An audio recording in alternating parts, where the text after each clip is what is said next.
Naalimpungatan si Alice nang magising sa malakas na kalabog ng pinto.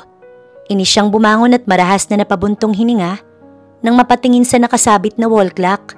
Pasado 2:00 na ng madaling araw at kauuwi lang ng kanyang asawang si Jacob. Gustuhin man niyang bumalik sa pagkakahiga, hindi niya magawa dahil maya-maya lang tatawagin siya ni Jacob upang pagsilbihan ito at ipaghain ng makakain. Kaya bago pa man niya marinig ang boses nito, nagmamadali na siyang lumabas ng kanilang kwarto. Naabutan niya ito sa sala na madilim ang anyo at nakatingala sa kisame na tila may malalim na iniisip. "Nagugutom ka ba?" tanong ni Alice. Hindi na siya nag-abalang kamustahin ang buong araw nito dahil base pa lang sa itsura nito, natitiyak niyang talo na naman ito sa sugal. Ipaghanda mo ko ng makakain. Magpapalit lang ako ng damit." Saad pa ni Jacob at walang babalang iniwan siya doon. Nang mawala sa harap ni Alice si Jacob, tsaka lang siya malakas na napasinghal at sinamaan ng tingin ang pinto ng kanilang kwarto. Siguro kung literal na masama ang ugali niya, araw-araw niya itong mabubungangaan dahil sa sobrang late na nitong umuwi. Mabuti sana kung sa trabaho ito nag-overtime, ang kaso'y hindi. Lagi itong hating gabi o madaling araw umuwi dahil sa pagsusugal at paglalagi sa mga kasino. At ang masaklap pa, lagi itong umuwi na sa lubungang kilay at madilim ang anyo. Pagpunta niya sa kusina, ininit niya ang ginisang gulay at pritong tilapia. Muli siyang napabuntong hininga dahil tsak na makakarinig na naman siya ng reklamo mula kay Jacob. Kahapon lang ay pinag-awayan nila ang pakbet na kanyang niluto. Anong magagawa ko? Wala naman siyang ibinibigay na sapat na panggastos para dito sa bahay. Ani Alice sa kanyang isipan. Samantala, sa kwarto nilang mag-asawa, hindi mapakali si Jacob. May gumagambala sa kanyang isipan at kailangan niyang magdesisyon kung gusto niyang masolusyonan ang kinakaharap niyang peligro. Dahil sa sunod-sunod na pagkatalo niya sa sugal, nabaon na siya sa utang. Maging ang naitayo niyang maliit na negosyo ay nakasalalay na sa gagawin niyang desisyon. Huminga ng malalim si Jacob.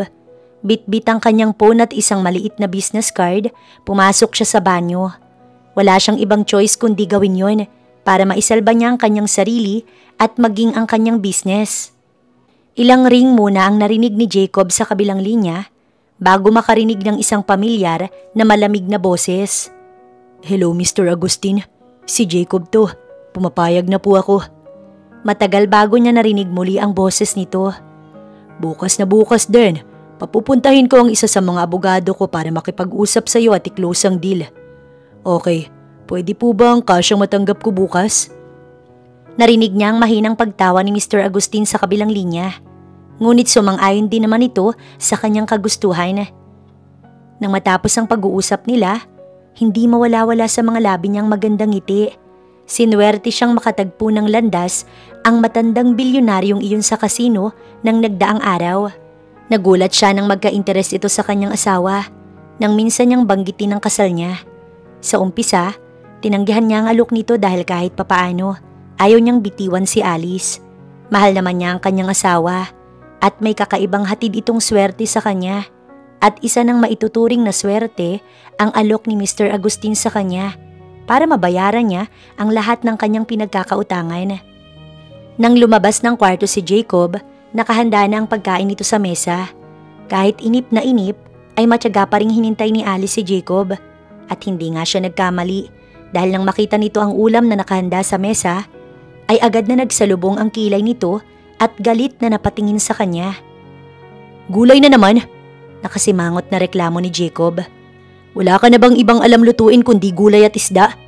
Lihim siyang napasinghal at pinigilan ng sariling mapairap at mamiwang sa harap nito.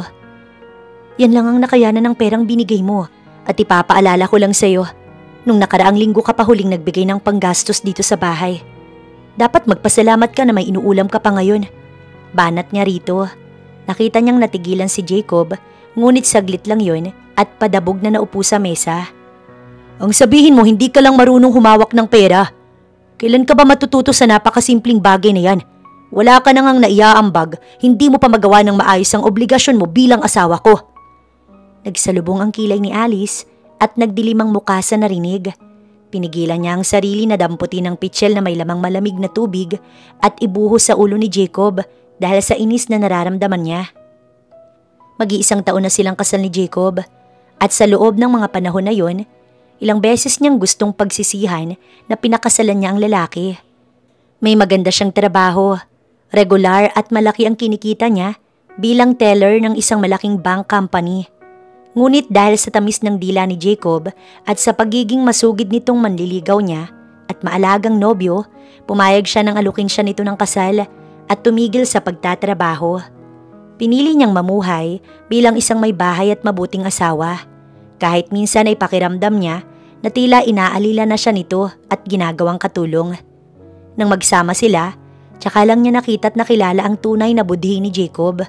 Tamad, sugarol at kung makapag-utos ay wagas, reklamador din ito at masyadong mapili sa pagkain, kaya may mga pagkakataon na nagkakairingan sila at nauuwi sa pagtatalo. Minsan ay naisip niyang layasan ito, ngunit hawak na siya nito sa leeg dahil sa bisa ng kasal nila, kaya wala siyang ibang choice kundi magtimpi at pagtiyagaan ang pangit nitong ugali.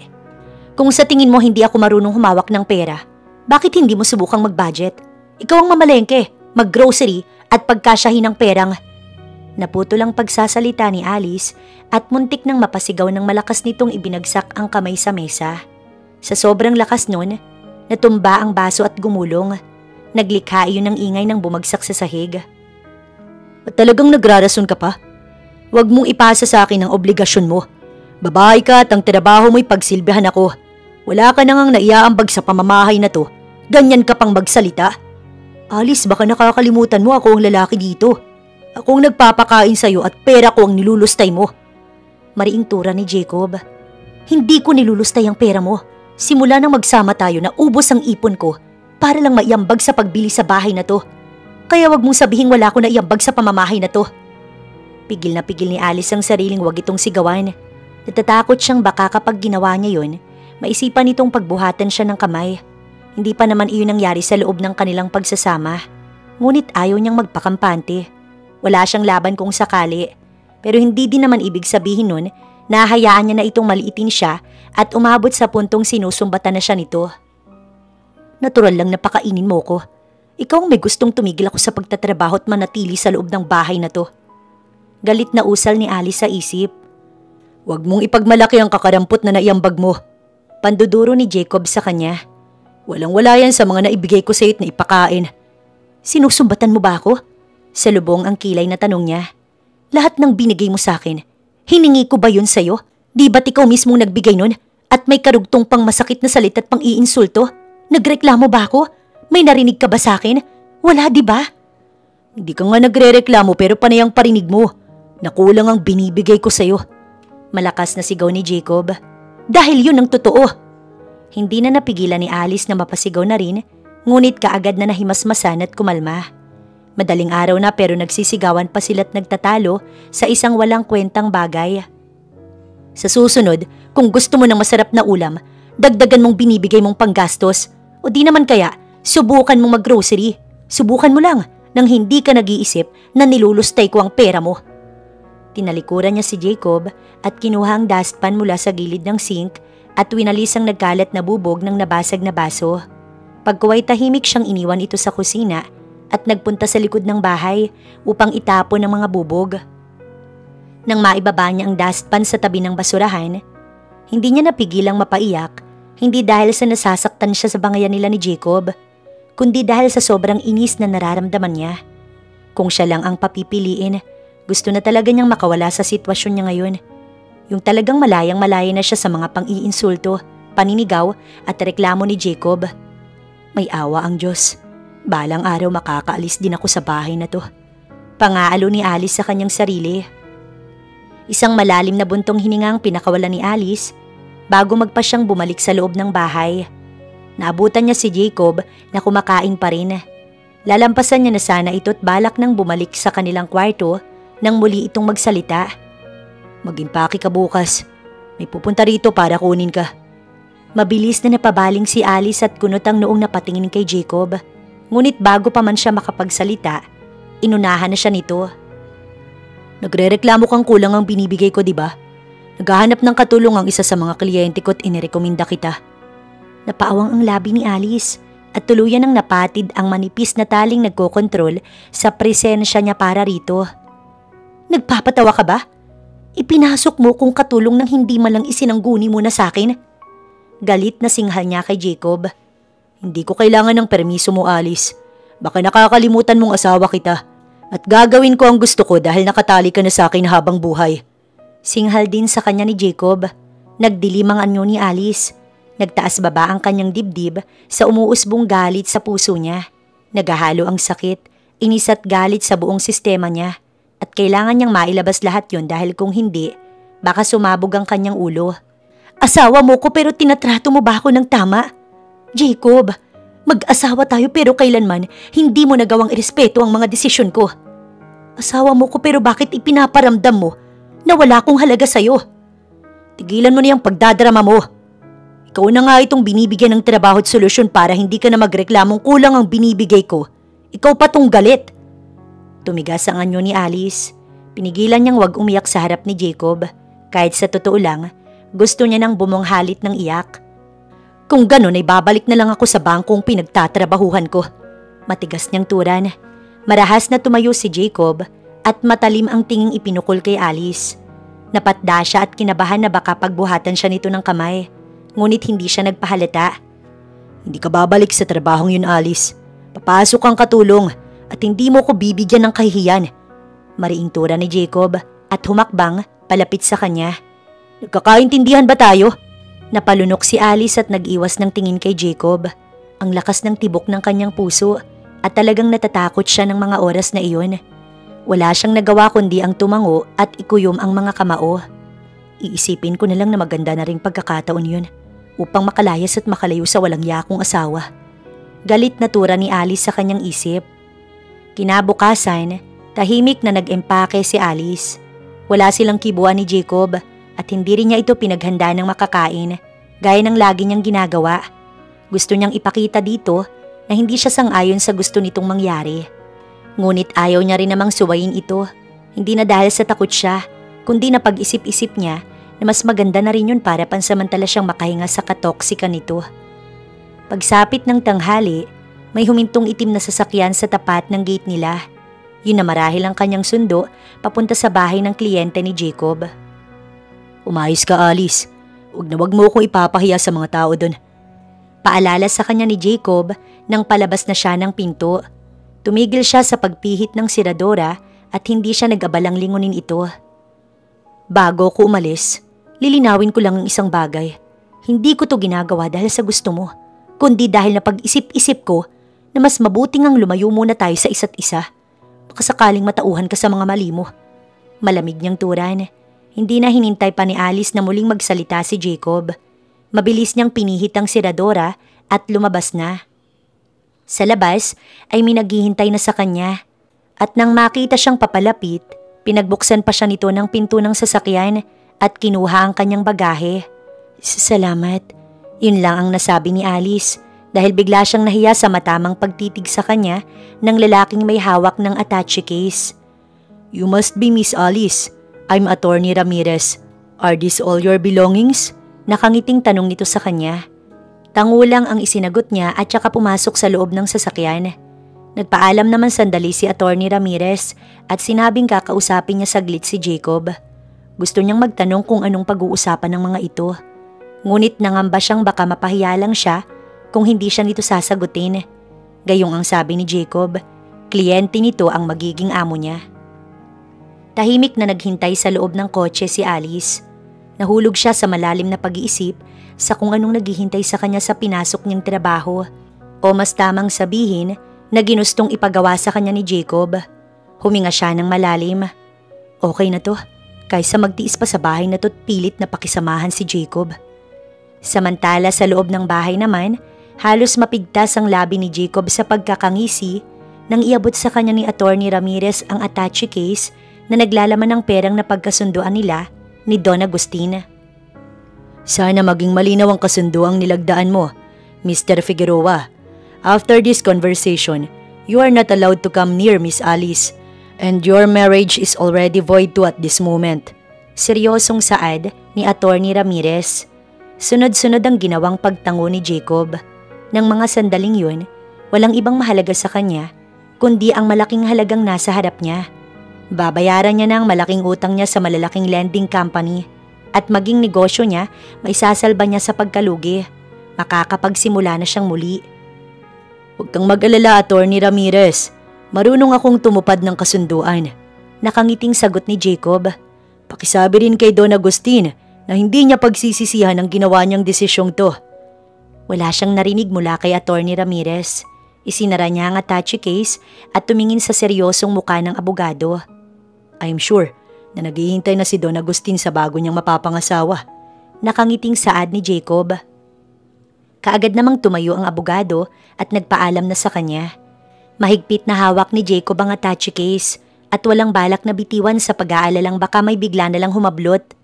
Hinatid niya lang hanggang sa pinto ang abogado at hindi na siya lumabas pa't nagpaalam kay Alice. Kahit iyon ang huling beses na makikita niya si Alice, hindi na siya nag-abalang magpaalam pa rito at wala na rin siyang pakailam kung ano pang iisipin nito sa kanya sa oras na malaman nito ang ginawa niyang pagbenta rito sa isang matandang bilyonaryo.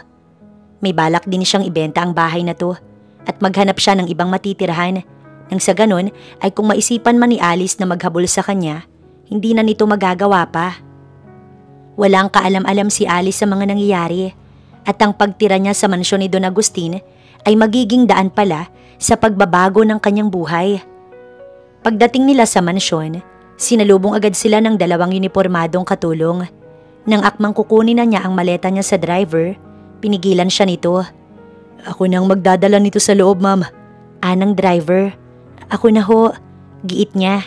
Nahiya siya nang marinig ang magalang nitong pagsasalita sa kanya. Gusto niyang sabihin na sa bahay na yon, parehas lang ang estado nilang dalawa.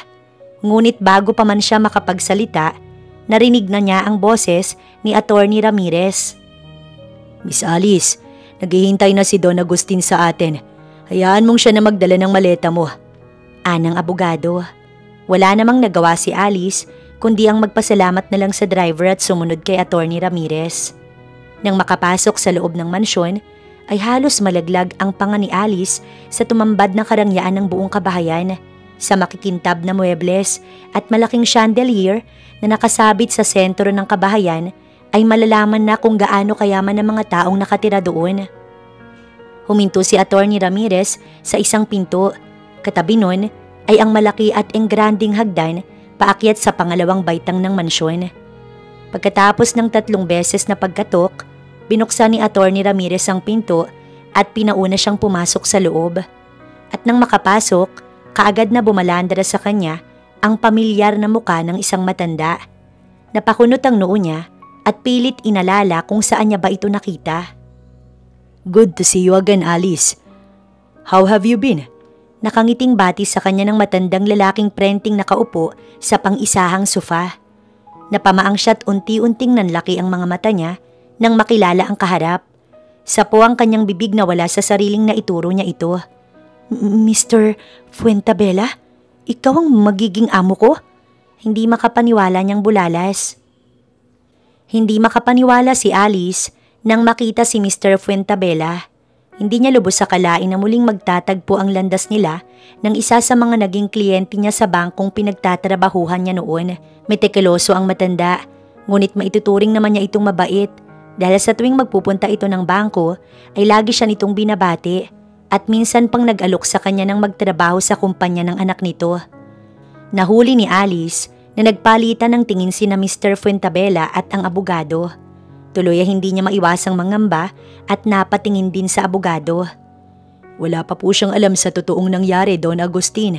Blankong turan ni Attorney Ramirez. Napakunot ang noo ni Alice at muling napabaling ng tingin sa nakaupong si Mr. Fuentabella. Umaasang sasagutin siya nito ng direkta kung sakaling magtanong siya. Ako nang bahalang kumausap kay Alice. Salamat sa paghatid sa kanya rito. Makakaalis ka na. Maotoridad na tura ng matandang doon. Tumango ang abogado ni Mr. Fuentabella. At pagkatapos ilapag nito ang dala nitong attache case, sinulyapan lang siya nito at naglakad na palabas ng silid na yon. Naguluhan siya sa sinabing iyon ni Mr. Fuentabella at bigla na lang sumagi sa isip niya si Jacob. May ginawa bang kalukuhan ng hudyong yun na hindi niya nalalaman? Nang dalawa na lang sila ni Mr. Fuentabella sa loob ng silid na yun, bigla siyang naasiwa sa katahimikang namayani sa kanilang pagitan. Bakit masama ang kutob ko sa katahimikang to? Tanong ni Alice sa kanyang sarili. Lihim siyang napabuntong hininga at pinakiramdaman si Mr. Fuentabella. Ngunit gusto nang magsalita nito ay gusto niyang hilingin na sana nanatili na lang ang katahimikan sa pagitan nila't hindi na ito nagsalita pa. Alice, alam kong mabibigla ka sa sasabihin ko pero kailangan mong malaman ng totoo. Your husband sold you to me. Mahinahon ang pagkakasabi noon ni Mr. Fuentabella pero parang malakas na bombang sumabog iyon sa pandinig ni Alice. Ipinilig niya ang kanyang ulo sa pag-aakalang nagkamali lang siya ng dinig sa sinabi nito. Ngunit nang hindi kumilos si Mr. Fuentabella at nanatiling seryosong nakatingin sa kanya, ay tsaka niya napagtantong nagsasabi ito ng totoo. Anong ibig niyong sabihin? Ibinenta ko ng asawa kong si Jacob sa inyo? Salubong ang kilay na pag-uulit ni Alice sa sinabi nito. Marahan namang tumango si Mr. Fuentabella. Nakilala ko ang asawa mo sa isang kasino. Nilapitan niya ako nang makitang malaki ang naging panalo ko. We talk a lot of things hanggang sa mabanggit ka niya sa akin nung sabihin kong naghahanap ako ng pakakasalan. Teka lang po, putol niya sa pagsasalita nito. Nanlaki ang mata niya at itinuro ang kanyang sarili. Sapat na ang mga narinig niya para malaman ang buong katotohanan. Niloko siya ni Jacob o mas tamang sabihing ibinenta siya nito na parang isang mamurahing bagay na kayang tumbasan lang ng pera. Ang walang yang hudyong yun, wala nang ang nagawang maganda sa pagsasama namin, nagawa pa akong lokohin at ibenta. Galit na singhal ni Alice sa kanyang isip. Gusto niyang isigaw yon at isambulat ang matinding galit na nararamdaman niya. Ngunit wala ring saysay yun dahil wala ang gagong iyon sa harap niya. Ako na pong humihingi ng paumanhin sa nagawa ng asawa ko, Mr. Fuentabella. Ngunit gusto ko pong sabihin na legal po kaming nagsasama at kasal. Kalmadong tura ni Alice, kahit sa loob-loob niya, nag-aapoy na sa galit ang kanyang puso. Nakita niyang huminga ng malalim si Mr. Fuentabella. Your husband filed an annulment case. Tura nito. Pinuksan nito ang attache case na iniwan ng abogado nito at kinuha roon ng ilang pirasong papel tsaka inabot sa kanya. Nanginginig man ang mga tuhod ni Alice, nagawa niyang humakbang palapit sa kinauupuan ni Mr. Fuentabella para kunin mula rito ang mga papel na sinasabi nitong annulment papers. Isa-isang binasa ni Alice sa mga yon at nakaramdam siya ng panghihina nang makita ang pangalang nakalagda sa dulo ng bawat dokumentong yon. It was Jacob's signature. Naalala niya ang tagpo kanina nang pumasok si Attorney Ramirez sa kanilang bahay. Dalawa ang hawak nitong attache case. Ngunit nang lumabas ito, isa na lang ang dala nito at iyon nga ang nasa harap nila ngayon. Magkano ang... Hindi matapos ni Alice ang sasabihin niya. Parang may malaking bato na nakabara sa lalamunan niya at pumipigil sa kanyang bigkasin ang katagang yun. 20 million pesos. Buo at direktang sagot ni Mr. Fuentabella. Literal na nalaglag ang panga ni Alice at maang na napatingin sa matanda. 20 million pesos? Malaking halaga ng hayin kung tutuusin. Pero bakit naisipan niya akong ibenta? Hayop na yun. Ayon sa isang kaibigan kong kilala din si Jacob, naging sunod-sunod daw ang pagkatalo nito at nabaon sa pagkakautang. Maging ang sarili nitong kumpanya na damay na at naipusta ang halos kalahati ng share ng stocks. Paliwanag ni Mr. Fuentabella. Ngunit wala na doon ang atensyon ni Alice. Nang mga sandaling yun, gusto niyang tumakbo paalis sa lugar na yon at balikan si Jacob. Walang pagsidla ng galit sa dibdib niya at pakiramdam niya, hindi iyon huhupa hanggat hindi niya napapatay ang hinayupak niyang asawa. Alice, untag sa kanya ni Mr. Fuentabella. Bilang pagtupad sa kasunduan, kailangan mo ring lagdaan ang dokumentong yan para maipasa ko na sa kaibigan kong Wes at mapawalang bisa ng kasal ninyo. At kapag na-aproban na ang annulment ninyo, paghahandaan naman natin ang kasal. Wala sa akin ang pera ninyo, Mr. Fuentabella. Kaya bakit ako papahayag na magpakasal sa iyo? Sa sobrang galit na nararamdaman ni Alice, nakalimutan niya ng igalang ang kausap. Ibinenta ka na sa akin. Malamig na tura ni Mr. Fuentabella. Simula sa araw na to, Maninirahan ka na rito hanggang samaan na lang kasal nyo. Ayokong kabuhian mo. Kaya mananatili sa pagitan nating dalawa ang pinag-usapan natin ngayon. Malaya kang gawin ang mga gusto mong gawin, ngunit ang hindi lang maaari ay ang takasan ako. At sa oras na ginawa mo yun, hindi ako titigil sa paghahanap sa'yo at ibalik ka rito. Isang linggo na simula nang dumating siya sa mansyon na yun at simula ng araw na tinapat siya ni Don Agustin tungkol sa totoong dahilan kung bakit siya naroon, hindi siya ginulo o pinakailaman na ni Don Agustin at hinayaan siya sa gusto niyang gawin. Sinubukan niya ring tawagan si Jacob, ngunit mukhang plinano na talaga nitong takasan siya dahil hindi niya na makontak ang phone number nito. Maging ang hotline sa kumpanya nito, hindi na rin niya matawagan. Nang mga unang gabi, tahimik niyang iniyak at kinimkim ang matinding galit na nararamdaman niya. Nagtangka din siyang kausapin noon si Don Agustin na payagan siyang lumabas at bumalik sa bahay nila. Ngunit nag-atubili siyang gawin yon. Alice, pinatatawag ka ni Don Agustin. Tawag sa kanya ni Sally, isa sa mga katulong sa mansyon na yon. Bakit daw? Parating na si Sir Stephen, galing sa trip nito sa Hawaii. Magbihis ka raw at ipakikilala ka niya. Nakangiting sagot ni Sally. Hindi agad siya nakakibo, pero itinigil niya na ang ginagawang pagsampay ng mga nilabhan niyang damit at si Sally na ang tumapos noon para sa kanya. Kung siya lang ang masusunod, ayaw muna sana niyang makaharap ulit si Don Agustin dahil baka magbago ang isip nito at tuluyan siyang igapos sa kasunduang wala naman siyang kinalaman. Isang simple at kulay rosas na bestida lang ang isinuot ni Alice. Ang una niyang choice, isang kupasing maong at casual na blusa. Ngunit kahit papaano, nahiya siya nang ipagbili ni Don Agustin na dapat maayos ang gagawin niyang pagharap sa anak nitong si Stephen. Inulugay niya lang ang kanyang mahabang buhok at nang makontento sa simpleng ayos, lumabas na siya ng maid's quarter. Nang unay ayaw siyang payagan ni Don Agustin na doon mamalagi. Ngunit nakipagmatigasan siya at sinabing doon siya mas komportable. Pagdating niya sa sala, naroon si Don Agustin. Nakakasual lang ang suot nito at sa edad na halos 50, matikas pa rin itong tingnan at hindi halata ang tunay nitong edad at itsura. Iba nga naman ang nagagawa ng isang bilyonaryong katulad nito. They can delay, even their aging. You look beautiful, Alice. Nakangiting sabi ni Don Agustin at pinasadahan siya ng tingin mula ulo hanggang paa. Hindi siya kumibo at nagyuko lang ng ulo. It was a pure compliment. Walang halong mali siya at pagnanasa. Kaya naman kahit papaano, hindi nakaramdam ng pagkailang si Alice.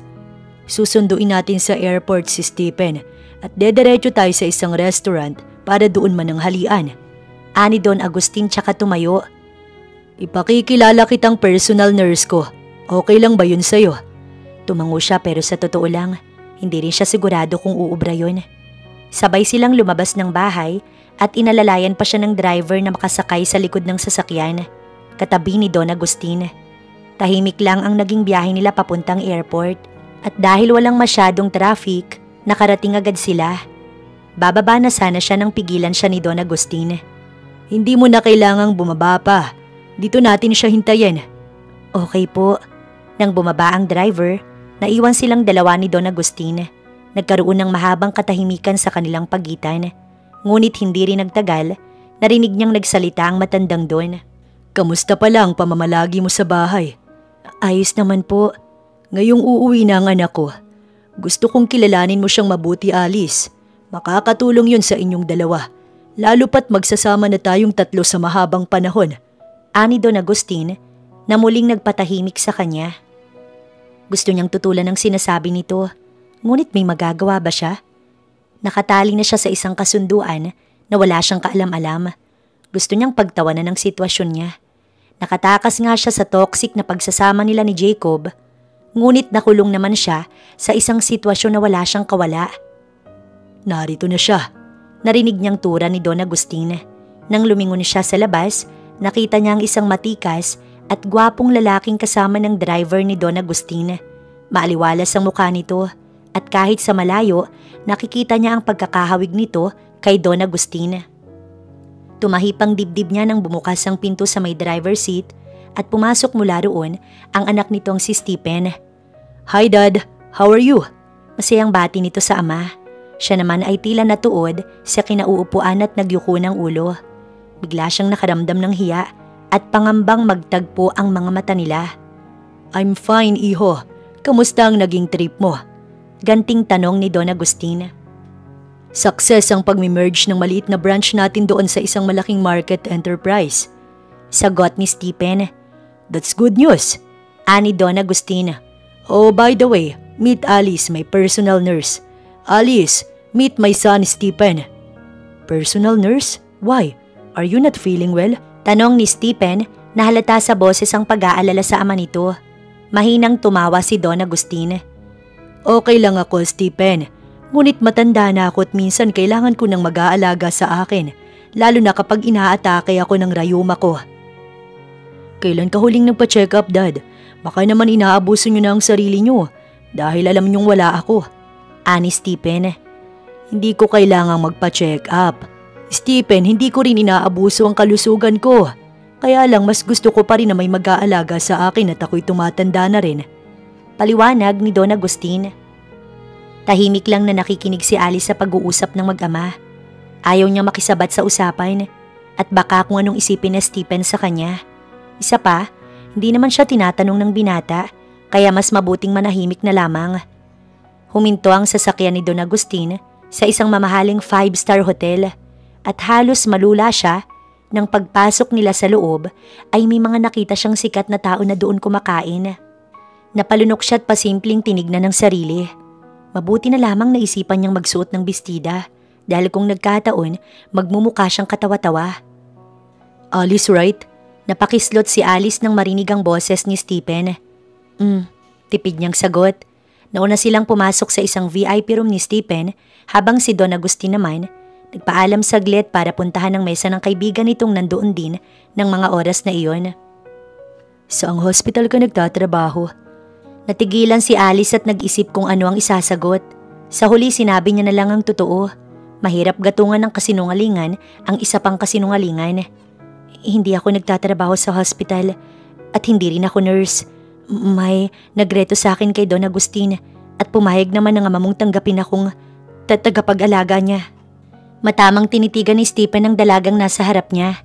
Hindi niya akalain na magsasabi ito ng totoo at hindi man lang inisip na pagtakpan ng sarili. Nireto? Ibig sabihin, kilala ni Daddy ang pamilya mo? Kaswal niyang tanong kay Alice. Nakita ni Stephen ang biglang pag-ilap ng mga mata ni Alice bago ito tumango kaya alam niyang hindi ito nagsasabi ng totoo. Gayunman, hindi na siya nag-usisa. Ilang sandali pa't dumating naman si Don Agustin at lihim iyong pinagpasalamat ni Alice. Pakiramdam niya kasi hindi kumbinsido si Stephen sa huling isinagot niya. Nanatiling tahimik si Alice habang nag-uusap ang mag-ama tungkol sa naging business trip ni Stephen. Panaka-naka siyang tinatanong ni Don Agustin at alam niyang sinasadya nitong isali siya sa usapan at sinasadya niya ring iklian ang mga sagot niya para tantanan siya nito. Sa tuwing titingin kasi sa gawin niya si Stephen, biglang lumalakas ang tibok ng puso niya at naiilang siya. May gusto ka bang puntahan pagkatapos natin dito, Alice? Baling sa kanya ni Don Agustin. Ho, gulat naman niyang turan at napatingin dito. Ngunit kaagad namang sumagot ng makabawi. Wala na po, Don Agustin. Sigurado ka? Tutal, nandito naman na tayo. Bakit hindi tayo mamili ng mga gamit mo? Nakangiting sabi ni Don Agustin. Maraming salamat po pero wala po talaga akong kailangang bilhin. Ganun ba? Ani Don Agustin na tila desmayado sa sagot niya. Tango lang ang isinagot ni Alice at nanatiling nakayuko. Kung ganon, mauna na kayong umuwi nitong si Stephen. Inaya ko ng kumpare ko na mag-golf. Pagkatapos nating kumain, hindi nyo isasama ang nurse nyo. Paano kung kailanganin nyo ng assistance doon? Ani Stephen sa ama nito. Marahan namang tumawa si Don Agustin tsaka ito umiling. Hindi na. Hindi rin naman ako magtatagal doon. Isa pa'y kasama ko naman ang driver natin. Baka mabato lang si Alice doon. Kaya mas mabuti nang umuwi na siya kasama mo. Pagdadahilan ni Don Agustin. Alice, tulungan mo si Stephen sa mga gamit niya, okay? Baling ulit sa kanya ni Don Agustin. Sige po. Mabilis niyang turan at kunwaring inabala ang sarili sa pagkaing nasa harap niya. Pagkatapos nga nilang kumain, Kaagad na nagpaalam si Don Agustin sa kanila. Naiwan silang dalawa ni Stephen sa loob ng VIP room. Pinilit niyang umaktong kalmado at umaktong normal sa harap ng binata. Bakit ba ako apektado sa presensya niya? Ngayon lang kami nagkita at nagkakilala, kaya bakit ako nagpapanik? Naguguluhang tanong ni Alice sa kanyang isip. Are you done eating? Tanong sa kanya ni Stephen. Oo. Napatikhim si Alice ng mautal sa pagsagot, ngunit hindi yun nakatulong at tila mas lumala pa dahil bigla siyang nabilaukan sa sarili niyang laway. Mabilis siyang inabutan ng tubig ni Stephen. Are you okay? Tangulang ang naging sagot ni Alice at maingat na ininom ang inabot nitong tubig. Salamat. Anya pagkatapos uminom. Kailangan mo bang magpahinga muna bago tayo umalis? Tanong ulit ni Stephen. Hindi na. Mas maganda kung makauwi na tayo para makapagpahinga ka. Alam kong kailangan mo yun pagkatapos ng mahaba mong biyahe. Yeah, I badly need the rest. So let's go? Nakangiti nitong sabi. Sabay silang tumayo. Natigilan pa siya ng akma siyang aalalayan ni Stephen. Nagtagpo ang mga mata nila. Ngunit mabilis siyang nag-iwas ng tingin at nauna nang lumabas ng VIP room. Dahil gamit ni Don Agustin ang sasakyang nilululanan nila, nagtaksi na lang sila pa uwi. At muli siyang natigilan sa pagiging maginoo ng binata. Inunahan siya nitong buksan ang pinto ng sasakyan at pinaunang sumakay. Salamat. Nahihiya niyang turan. Pakiramdam ni Alice, bumalik sa pagiging dalagita ang kanyang puso sa tuwing makikitang nakangiti si Stephen. Lumalakas ang tibok nun at maging yung pakiramdam na tila kinikiliti ang tiyan sa pagwawala ng mga paru-paro sa loob nun. In short, tila may namumuong paghanga siya sa binata. Alam niyang masyado pang maaga para kilalanin niya ang ganoong pakiramdam.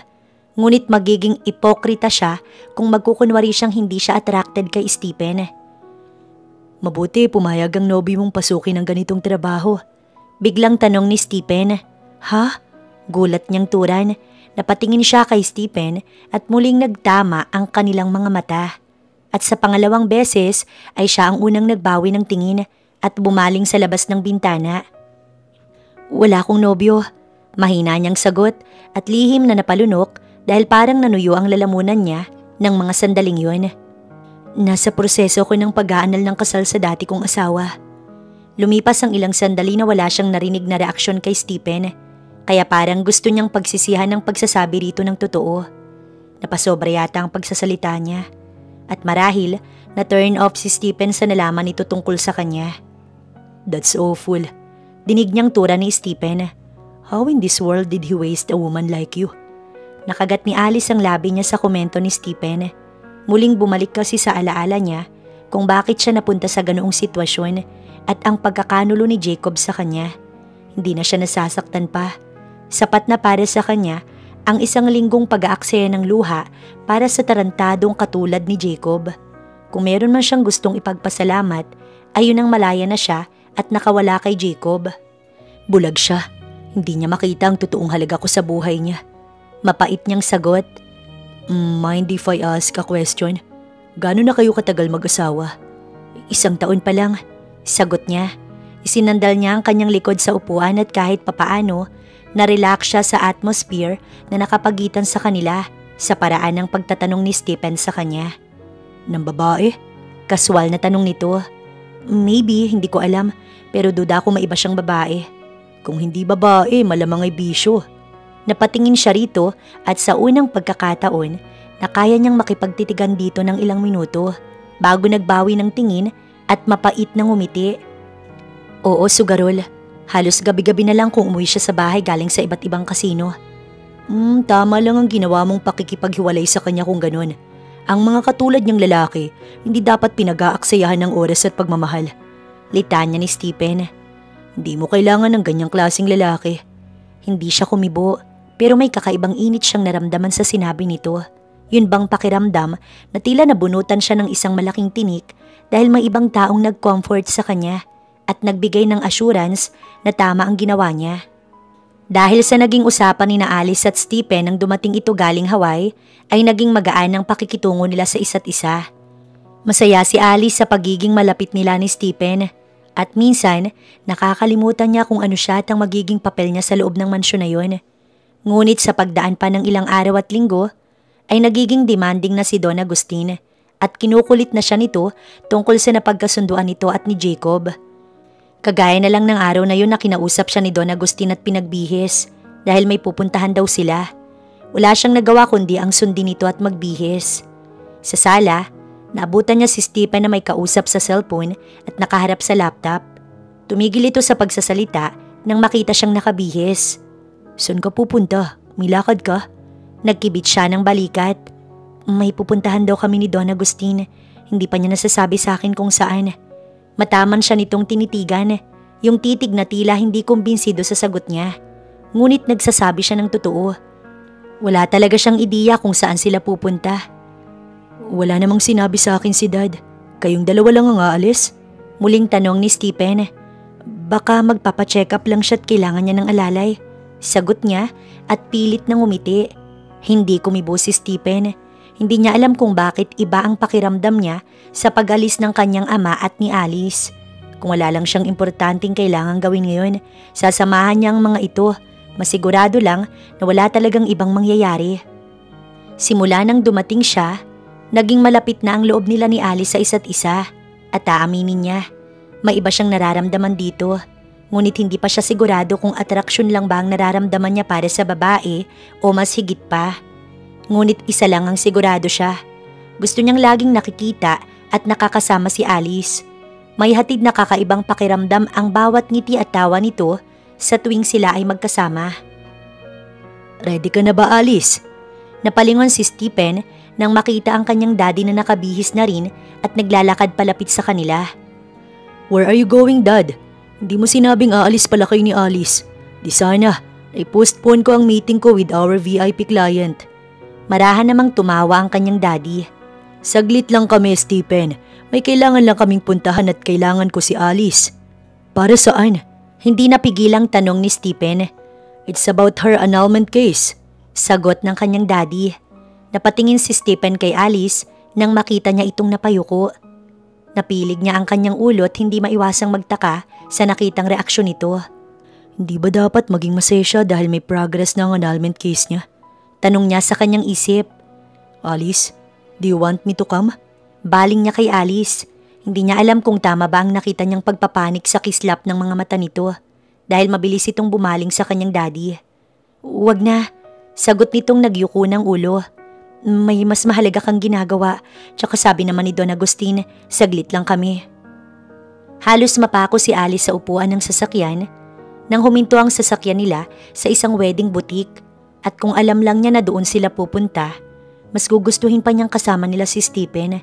Baka sakaling hindi sila natuloy magpunta rito. "Alice, let's go!" Untag sa kanya ni Don Agustin na nauna nang bumaba ng sasakyan. Seryoso ang mukha nito at nakakatakot ang boses nito na tila pinagbabantaan siya. Kagatang labing bumaba siya ng sasakyan at tahimik lang na sumunod dito hanggang sa makapasok sila sa loob. Kaagad naman silang inasikaso ng ilang employee doon at iginiya sa isang VIP room para mamili ng trahe de boda niya. "Hindi ba't maaga pa para rito, Don Agustin? Wala pang resulta ang annulment case na." "Nakausap ko ang kaibigan kong Wes." Putol nito sa kanyang sinasabi. "By the end of the month ay may resulta nang na-file mong annulment case. Kaya kailangan na nating maghanda para sa nalalapit nating kasal." Pero hindi na ituloy ni Alice ang sasabihin dahil tiningnan siya ng matalim ni Don Agustin. Kagatang labing napayuko siya ng ulo at mariing ipinikit ang mga mata upang mapigilang umiyak. "Ang kasunduan ay kasunduan, Alice. Huwag mong kalimutan yon." Malamig nitong turan. "Ikakasal ka sa oras na mapawalang bisa ang kasal nyo ng dati mong asawa. Kaunti na lang ang buhay ko. Gusto ko madaliin ang lahat ng bagay at kahit papaano'y maging masaya." Hindi maintindihan ni Alice kung bakit parang sinasaksak ang kanyang puso ng paulit-ulit sa sinabing iyon ni Don Agustin.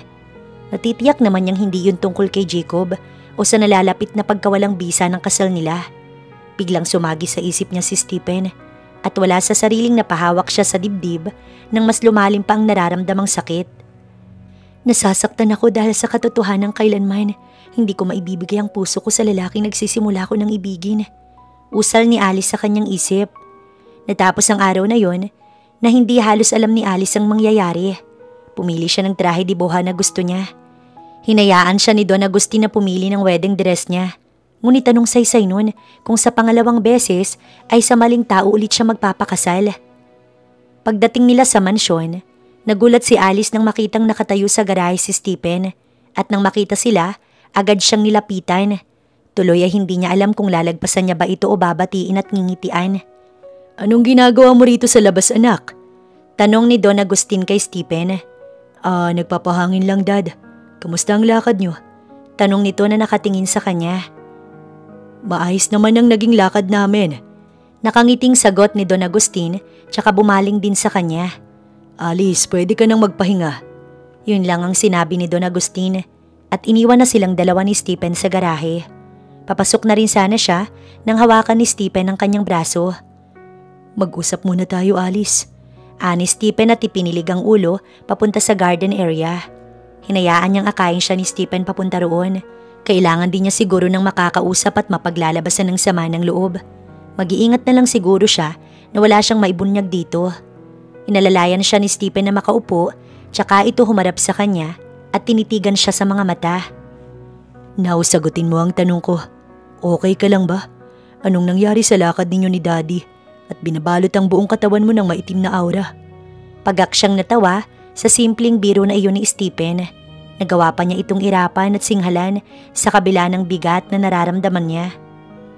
Magiging okay din ako. Alice, alam mong hindi ka na iba sa akin, right? You can lean on me, just like you always do. When we talk about your past, nandito lang ako para pakinggan ka lagi. Malumanay na tura ni Stephen. Para namang may bumara sa lalamunan ni Alice sa sinabi nito at hindi niya namalayan na naguunahan na palang mamalisbis ang kanyang mga luha. Kung hindi pa niya maramdaman ang palad ni Stephen na pinupunasan ng kanyang muka, hindi pa siya matatauhan at malalamang umiiyak na pala siya. Sorry, pabulong niyang turan. It's okay. Kahit maiksi pa lang ang pagsasama natin dito sa bahay, alam ko na kung paano ka basahin, kaya wag mo nang tangkain pang pigilan yung nararamdaman mo, okay? Tumango naman si Alice at pinunasan ng muka bago huminga ng malalim. Kahit hindi niya alam kung paano simulan ng pagkukwento, naglabas pa rin siya ng sama ng loob dito. To be honest, gusto kong makaharap ulit si Jacob. Gusto kong ilabas sa kanya ang lahat ng galit na nararamdaman ko ngayon. Hindi na nga kami nagsasama pero hanggang ngayon, puro sakit pa rin ang dinudulot niya sa akin. Nakagat muli ni Alice ang ibabang labi para pigilan ang paghikbi at nagpakawala ng marahas na paghinga upang makontrol niya ang kanyang sarili. Nangangamba siyang baka hindi niya makayanan pa at bigla na lang siyang mag-breakdown doon at sabihin ang buong katotohanan kay Stephen. Ano kayang mararamdaman niya kapag nalaman niya ang katotohanang ikakasal ako sa kanyang ama? Tanong ni Alice sa kanyang isip. Makakatulong ba kung makikita mo siya? Gusto mo bang puntahan natin ngayon? Mapakla siyang natawa. Kung pwede nga lang, pero matinik magtago ang lintik na yun at mahirap hanapin ang nagtatago. Nagkibit ng balikat si Stephen at tumaas ang isang sulok ng labi. I'll bet my life. Mahanap ko siya sa loob lang ng 30 minuto. Gusto mo ba? Pabiro niya itong inirapan. Alam ni Alice na posible yun. Sa yaman ba naman nila't sa dami ng koneksyon ng pamilya nito, tsak na mabilis lang talaga nitong mahanap si Jacob. Ngunit hindi niya gugustuhin na gamitin niya ito para lang sa gusto niya. Alam niyang may plano ang tadhana para sa kanya at hindi niya ine-expect na mangyayari iyon sa mga susunod na araw. Pagkatapos maipaghanda ng agahan si Don Agustin, napagpasyahan ni na Alice at Sally na lumabas upang mamili. Araw kasi iyon ang sahod ng mga katulong sa mansyon ni Don Agustin at maging siya nakatanggap ng sahod mula sa Don. Nagkataong wala si Stephen at maagang umalis dahil may mahalagang ka-meeting. Maging si Don Agustin, paalis na kaya naman magkukommute sila papuntang mall. Nasa labas na sila ng gate ng subdivision nang harangin siya ng isang pamilyar na figura. Ngunit sa una, hindi niya ito makilala dahil sa magulo nitong ayos. Hapis ang mukha nito at nangingitim ang ilalim ng mga mata. Tumutubo rin ang bigote nito at maging ang buhok nitong may kahabaan na, magulo at tumatabing sa mukha nito. Jacob, anong ginagawa mo rito? Gulat niyang tanong dito. Hindi agad siya nakahuma nang hawakan siya nito sa braso. Halos 2 buwan pa lang silang hindi nakikita. Ngunit ang laki na ng ipinagbago nito. Alice, kailangan ko ng tulong mo. Napalayo siya rito nang malanghap ang malakas na amoy ng alak sa hininga nito. Agad na nagdilim ang anyo niya at malakas itong itinulak, ngunit mahigpit ang hawak nito sa kamay niya kaya hindi siya nakalayo dito. Bitiwan mo ko! Ang lakas naman ng apog mong magpakita pa rito pagkatapos ng katarantaduhang ginawa mo. Galit niyang singhal rito. Hoy, bitiwan mo si Alice! Sigaw din ni Sally na lumapit para ilayo siya kay Jacob. Ngunit malakas lang itong itinulak ni Jacob. Napaigik ito ng malakas nang bumagsak sa lupa. Huwag kang mga ilam dito. Hindi ikaw ang kailangan ko. Asik ni Jacob kay Sally. Sally, tumawag ka ng pulis dali. Ani Alice kay Sally na mabilis tumalima at mabilis kinuha ang cellphone. Pera lang ang kailangan ko, Alice. Alam kong may pera ka na ngayon. Kaya tulungan mo ko kung hindi makukulong ako. Nagpumigla si Alice mula sa pagkakahawak ni Jacob. Mabulok ka sa kulungan. Tutal, doon nababagay ang katulad mong walang ya. Aba't huwag mong kalimutang asawa pa rin kita, Alice. Kaya lahat ng meron ka pag-aari ko rin. Ganting sigaw nito sa kanya. Napangiwi siya nang maramdaman ng mas lalong paghigpit ng hawak nito. Ngunit binaliwala niya yon at malakas itong tinuhod. Napasigaw naman si Jacob dahil sa ginawa niya. Nabitiwan siya nito kaya naman itinulak niya ito at pasuray na bumagsak sa lupa. Ikaw yatang nakakalimot sa ating dalawa. Hindi ba't pumirma ka na ng annulment paper? At ibinenta ako katumbas ng 20 milyong piso. Wala kang karapatang gawin yun sa akin kahit pa sabihing kasal tayo. Napahinto siya sa pagsasalita nang may humintong sasakyan sa tapat nila. Nanlaki ang mga mata niya nang makitang bumaba si Stephen. Makikita sa mukha nito ang pag-aalala ng siya'y lapitan. Ngunit agad iyong nagdilim nang makita ang nakaupong si Jacob sa harap niya. Bigla siyang nagpanik. Biglang binundol ng kakaibang kaba ang puso niya at masama ang pakiramdam niya sa tagpong yun. Siya ba ang gago mong asawa, Alice? Madilim ang anyo ni Stephen habang nakatingin kay Jacob. Hinila siya nito at itinago sa likod nito para protektahan kay Jacob. At sino ka naman? Huwag kang makailam dito dahil usapan ito ng mag-asawa. Galit na singhal ni Jacob at nanilisik ang mga matang nakipagtagisan ng tingin kay Stephen. Malakas na napasinghal si Stephen at nang akma nitong susugurin si Jacob, pinigilan niya ito. Huwag mo na siyang pag-aksayahan pa ng oras, Stephen. Tumawag na ng mga pulis si Sally para ipadampot yang ugok na yan. Sinaktan ka ba niya? Nag-aalalang tanong ni Stephen at pinasadahan siya ng tingin. Huminto ang mga mata nito sa braso niya at nakita niyang nagtagis ang bagang nito at napamura. Huwag mo kong pigilan, Alice.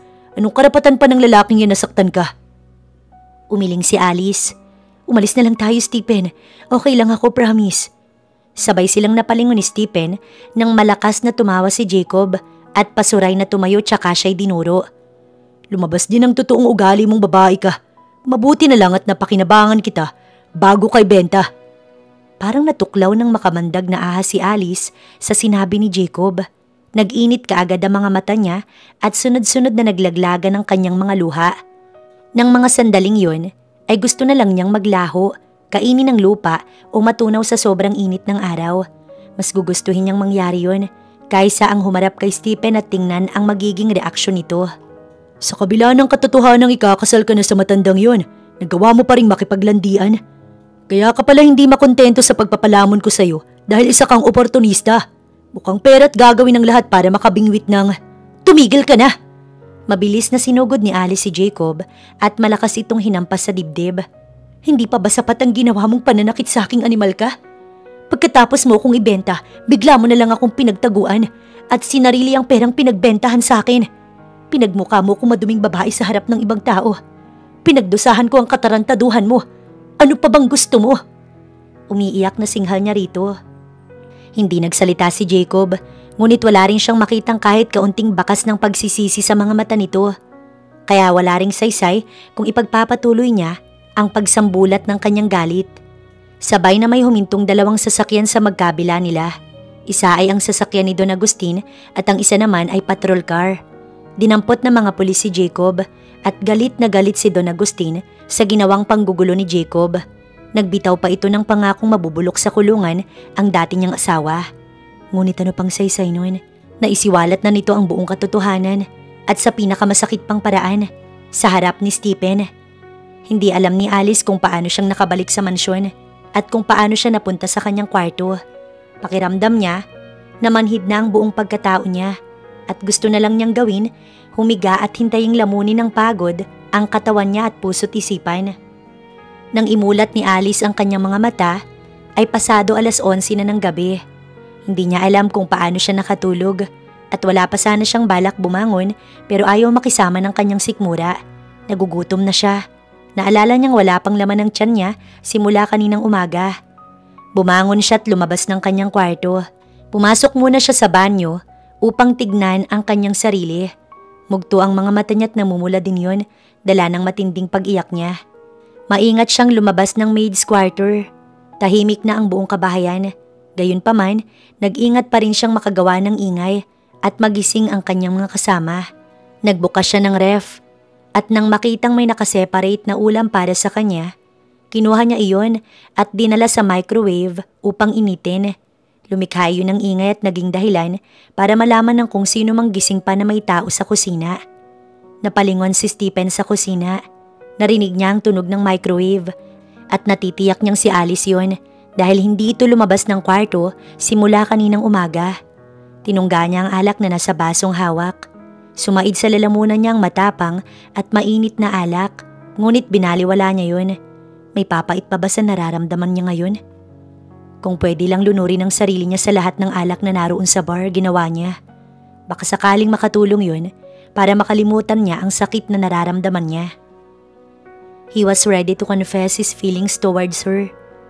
Naghahanap lang siya ng magandang timing para magtapat ng pag-ibig kay Alice. Ngunit hindi niya akalaing nakatali na pala ito sa kanyang ama.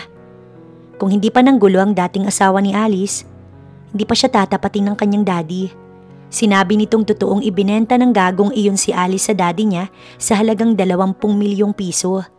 Nagalit siya at sa unang pagkakataon, nakipagtalo siya sa kanyang daddy.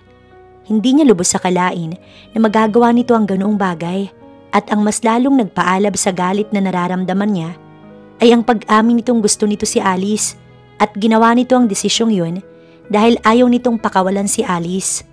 Marahas siyang napabuga ng hangin at tumayo. Gusto niyang makausap si Alice. Gusto niyang iparamdam dito ang pagmamahal niya kahit na alam niyang wala na siyang pag-asa. Pagdating sa kusina, tanging ang ilaw lang nang nanggagaling sa microwave ang bukas. Hindi siya napansin ni Alice at kahit madilim, nababanaag niyang nakatulala lang ito sa harap ng microwave. Alice, mahina niyang turan. Halos mapalundag si Alice nang marinig ang isang baritonong boses mula sa likuran niya. Pagharap niya, nakita niya ang isang pamilyar na bulto. Stephen, gising ka pa? Are you okay? Tanong din sa kanya ni Stephen. Natigilan si Alice nang maamoy ang amoy alak nitong hininga. Kung kanina'y gusto niyang masuka sa amoy ni Jacob, ngayon naman ay gustong magwala ng puso niya sa lakas ng tibok nun.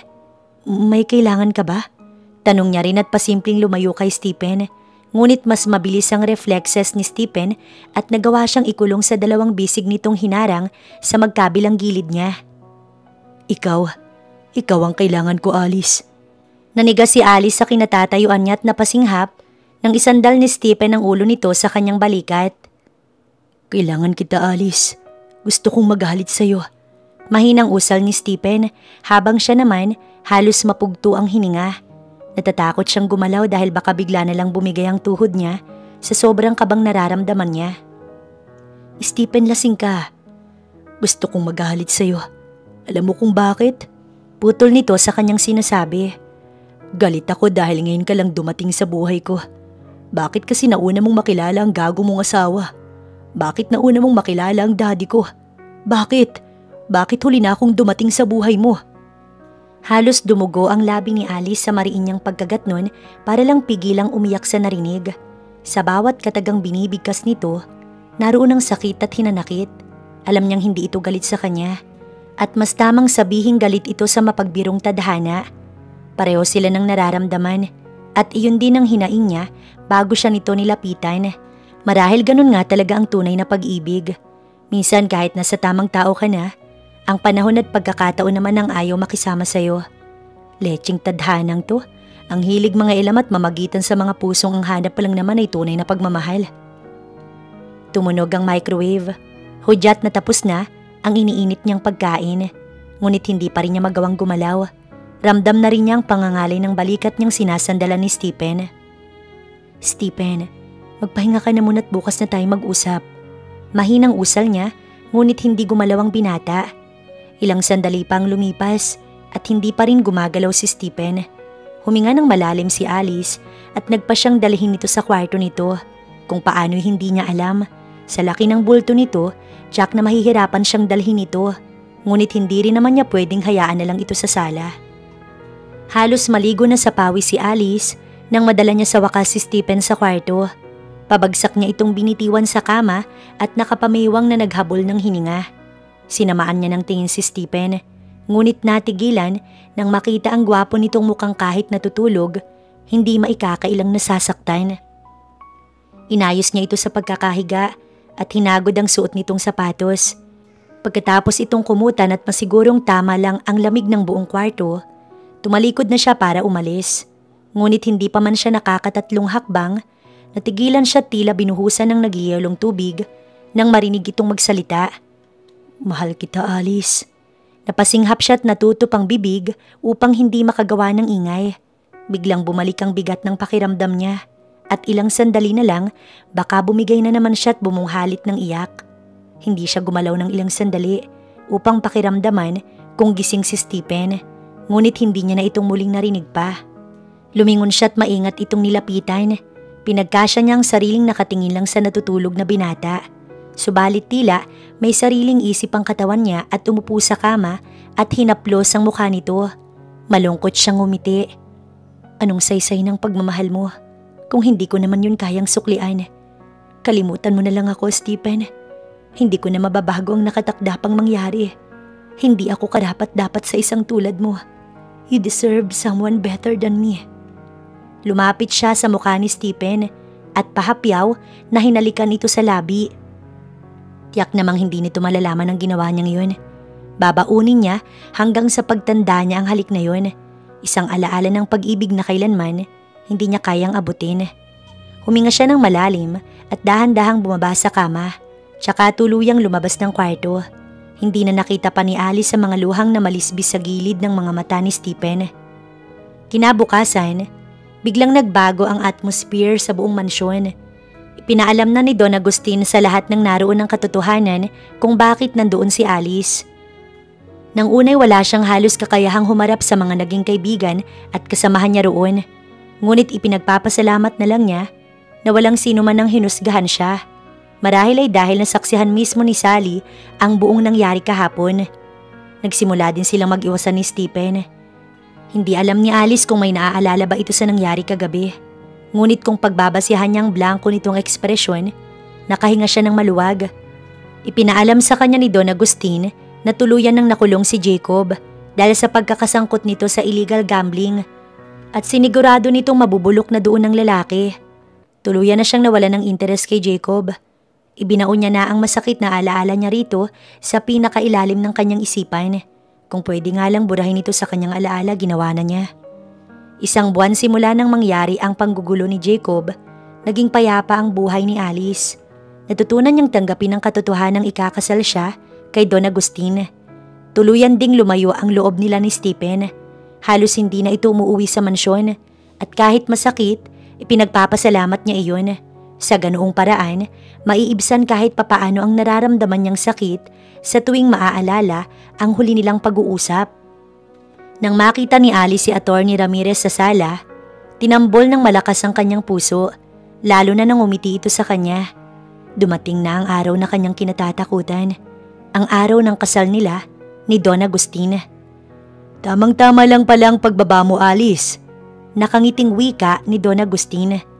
Nandito si attorney para ibigay sa iyo ang magandang balita. Tangulang ang naging tugon niya at kahit ang magkunwaring masaya at ngumiti, hindi niya nagawa ng mga oras na iyon. Hawak ko na mga dokumentong magpapatunay na wala nang bisa ang kasal ninyo ni Mr. Jacob. Nakangiting saad ng abogado. Nanginginig ang mga kamay na hinawakan niyang mga dokumento at pahapyaw niya lang iyong tinignan dahil wala na din namang saysay yun. Nang makaalis ang abogado, nagharap naman silang dalawa ni Don Agustin. Halata sa maaliwalas nito muka na masaya ito sa balita. Ngayong malaya ka na. Matutuloy na ang kasal natin. Tutal nakahanda naman na ang lahat ng preparasyon para sa kasal. Gaganapin niyon 3 araw simula ngayon. Tura ni Don Agustin. Nanlaki ang mata niya at napatayo sa gulat. Agad-agad po? Seryoso siyang tinitigan ni Don Agustin. Doon din naman ang punta natin, Alice. Bakit pa natin patatagalin? Napamaang siya at hindi makapaniwala sa sinabi ni Don Agustin. Gusto niyang magprotesta, pero may karapatan ba siya? Literal na hawak siya nito sa leeg dahil sa letseng kasunduang namagitan dito at ni Jacob. Nakamit nga niya ang kalayaan, ngunit 3 araw lang ang itatagal nun at muli siyang masasakal sa isang relasyon na hindi niya gusto. Kinagabihan, nagulat si Alice nang makarinig ng katok sa labas ng kanyang kwarto. 10 oras na yun ng gabi at isang tao lang ang posibleng gumawa nun, si Stephen. Pagbukas niya ng pinto, tumambad sa kanyang gwapong mukha ni Stephen. Bakasang matinding sakit doon. Anong ginagawa mo rito, Stephen? Mag-usap tayo, Alice. May kailangan akong sabihin sa'yo. Hindi ba't masyado nang late para sa... Nalaman kong nakaset na ang kasal niyo ni Daddy. Natigilan siya't hindi nakaimik. Alice, gusto kong sagutin mo ang tanong ko. Oo at hindi lang. Kunot ang noo niyang napatingin kay Stephen. Mahal mo ba ako? Diretso nitong tanong. Hindi siya sumagot at nanatiling pinid ang mga labi. Hindi niya kayang sagutin yun dahil baka pagsisihan niya lang sa huli ang gagawin niya. Sagutin mo ko, Alice. Mahal mo ba ako? Hindi ako aalis dito hanggat hindi ko naririnig ang sagot mo. Mariin itong turan. Huminga siya ng malalim at hindi napigilang mainis sa ikinikilos ni Stephen. Wala namang magbabago kung oo at hindi lang, Alice. Walang halagang pagsagot ko sa tanong mo, Stephen. Meron. Itatakas kita dito. Lalayo tayo. Mangingibang bansa at doon na magpapakasal. Kapag nalaman ni Daddy na kasal na tayo, hindi na siya maghahabol pa. Ha? Malakas siyang napasinghal. Tuluyan nang tumulo ang mga luha niyang kanina pa niya pinipigilan. Nangako na siya sa sarili niyang hindi na siya iiyak. Pero ayun siya't umiiyak na naman. Ganun na ba kalit ang tingin niyo sa akin? Na kaya niyo kong pagpasapasahan at gawin ang gusto ninyo? Natigilan si Stephen at tila tinamaan sa kanyang sinabi. Umalis ka na. Pakakasalan ko ang daddy mo't ayoko nang ilubog ang sarili ko sa mas malalim na parte ng putikan. Kaya utang na loob, lubayan mo na ako. Malakas niyang isinara ang pinto, tsaka lang bumigay ang kanyang mga tuhod. Para siyang nauupos na kandila na bumagsak sa sahig. Niyakap niyang 2 tuhod at tahimik na umiyak. Blanco ang ekspresyon ni Alice habang inaayusan siya ng makeup artist na kinuha ni Don Agustin. Sa sobrang bilis ng mga pangyayari, tila namanhid ang buo niyang pagkatao. Habang tinitingnan niya ang sariling refleksyon sa salamin, may gumuhit ng mapait na ngiti sa mga labi niya nang maalala ang huling pag-uusap nila ni Stephen. Kung sinagot ko ba ang tanong niya, talaga bang magbabago ang nakatakdang tadhana para sa akin? Ang sarap siguro sa pakiramdam nun, yung ikakasal ka sa taong mahal mo at pinili ng puso mo. Ngunit hanggang pangarap na lang niya yun dahil ang totoong mangyayari, ikakasal siya kay Don Agustin at nagpapaganda siya ngayon. Nakasuot ng trahe de boha at maglalakad sa pasilyo ng simbahan papunta sa altar kung saan naghihintay si Don Agustin. Pupunta sa altar kung saan muli siyang mangangako ng isang pag-ibig na sakit lang ang idudulot sa kanya. Nagawa nga niyang makalaya kay Jacob, ngunit ang kapalit naman ay ang pagkakulong niya sa isang relasyon na habang buhay nang magtatali sa kanya. Halos hindi na marinig ni Alice ang sinasabi ng wedding organizer dahil sa lakas ng kabog ng dibdib niya. Nasa labas na siya ng simbahan at naghihintay nang magsimula ang seremonyas ng kasal. Mahigpit ang hawak niya sa bungkos ng bulaklak at pinipigilan ng sariling tumakas at wag ituloy ang kasal na yun. Ngunit kung gagawin niya yun, saan siya pupunta? Kakayanin ba ng konsensya niya na maging malaya sa maling paraan? Miss Alice, magsisimula na po ang seremonyas. Pwede na kayong bumaba. Anang wedding organizer at inalalayan siyang lumabas ng sasakyan. This is it. Hindi na ako pwedeng umurong. Usal ni Alice sa kanyang isipan. Pakiramdam ni Alice habang naglalakad siya palapit sa pinto ng simbahan. Unti-unti ring bibigay ang mga tuhod niya. Ngunit nang dahan-dahang bumukas ang pinto, tila tumigil ang pag-ikot ng mundo. Pili lang ang dumalo sa kasalang yun at ilan sa mga yun hindi niya kakilala. Napatingin siya sa lalaking nasa ibaba ng altar at katabi ni Don Agustin. Tumingkad ang kagwapuhan ni Stephen sa suot nitong puting barong na parang may pagkakatulad ang disenyo sa suot niyang trahe de boda. Parang pakiramdam niya, sila ang ikakasal na dalawa at matyaga itong naghihintay sa paglapit niya. Nababaliw na yata ako. Ikakasal na ako kay Don Agustin pero ibang lalaki pa rin ang nasa isip ko. Lord, patawad po kung hanggang sa pagharap ko sa iyo naging makasalanan ako. Taimtim niyang usal sa kanyang isipan. Agad na may namuong luha sa mukha niya. Mabuti na lamang at may belong nakaharang sa mukha niya, kaya walang nakapansin sa tahimik niyang pagluha. Huminto si Alice sa mismong harap ni Don Agustin. Pinipilit niyang wag dumako ang kanyang tingin kay Stephen dahil baka hindi niya makayanan at bigla na lang siyang tumakbo palabas ng simbahan. Napakagat siya ng labi nang hawakan ni Don Agustin ang kamay niya, ngunit nagulat siya sa sumunod na ginawa nito. Inabot din ito ang kamay ni Stephen at ipinatong sa kamay niyang hawak nito. Nagtataka siyang napatingin kay Don Agustin. Anong ibig sabihin nito, Don Agustin? Naguguluhang tanong niya. Ngumiti din si Don Agustin at binitiwan ang kamay niyang hawak na ngayon nang gulat ding si Stephen. Panahon na para sabihin ko ang totoong planong binuo ko para sa iyo at para sa anak kong si Stephen. Nakangiting sagot ni Don Agustin. Dad, ito ba ang sinasabi mong sorpresa sa akin? Tanong naman ni Stephen na hindi inaalis ang tingin kay Alice. Maging ang mga imbitado sa kasalang yon, naguluhan at nagulat sa narinig na sinabi ni Don Agustin. Lahat ng naroon, inakalang pakakasalan niya si Don Agustin at hindi ang anak nitong si Stephen. Tumango si Don Agustin tsaka bumaling kay Alice.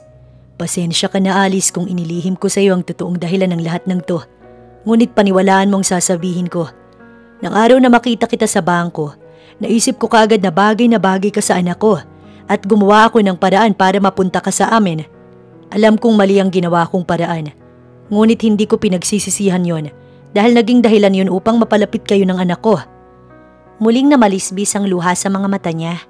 Mahina pa siyang napahikbi, hindi dahil sa nasasaktan siya sa revelasyon ni Don Agustin, kundi sa katotohanang maikakasal siya sa lalaking kanyang iniibig. I decided to tell him that we'll get married para magkaroon siya ng lakas ng loob na aminin sa iyo ang totoong nararamdaman niya. Kagaya nga ng sabi ko, matanda na ako at hindi ko alam kung kailan ako mamamahinga. Kung hihintayin ko pang kumilos ang anak ko, baka hindi ko na makita ang apo ko. Natatawang saad ni Don Agustin. Natawa rin si Stephen at naiiling na pabirong sininghala ng ama nito. Anyway, tsaka na natin pag-usapan ng ibang bagay. Ang mahalaga ngayon ay ang ikasal muna kayo't manumpa sa harap ng Diyos. Nakangiting saad ni Don tsaka bumaling sa kanya. Alice, handa ka bang pakasalan ng anak ko at tanggapin ako bilang iyong ama? Sinisigurado ko sa iyo't nangangako ako sa harap ng ating Panginoon na kailanman nakahanda akong gabayan kayo ng aking anak sa isang pagsasama na puno ng pagmamahalan. Kaagad namang tumango si Alice at hindi niya na napigilang mapaiyak sa sobrang sayang nararamdaman niya ng mga sandaling yun. Hindi niya akalain na ang araw na yun ay magdudulot sa kanya ng matinding kasiyahan at kagalakan. Ang akala niyang araw ng pagdadalamhati at muling pagkabigo ng kanyang puso, hindi nangyari. Handa ka na bang maging asawa ko, Alice? Naguguluhang tanong ni Stephen habang mahigpit na hawak ang kamay niya. Para bang kapag nabitiwan nito yun, maglalaho siya sa harap nito. Umiiyak pa rin siyang tumango. Oo, handang-handa na ako, Stephen. Handa na ako magmahal ulit at ibigay sa iyo ang buong puso ko. Hinagka ni Stephen ang kamay niya.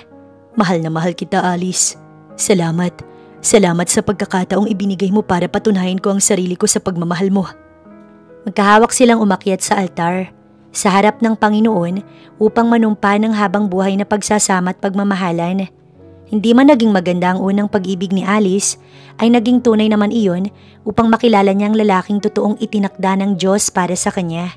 Kaya naman, taimtim din siyang nanalangin para sa kaluluwa ni Jacob at umusal ng pagpapatawad at pasasalamat. Sana'y makahanap ng kapayapaan ng espiritu nito kung saan man ito naroroon.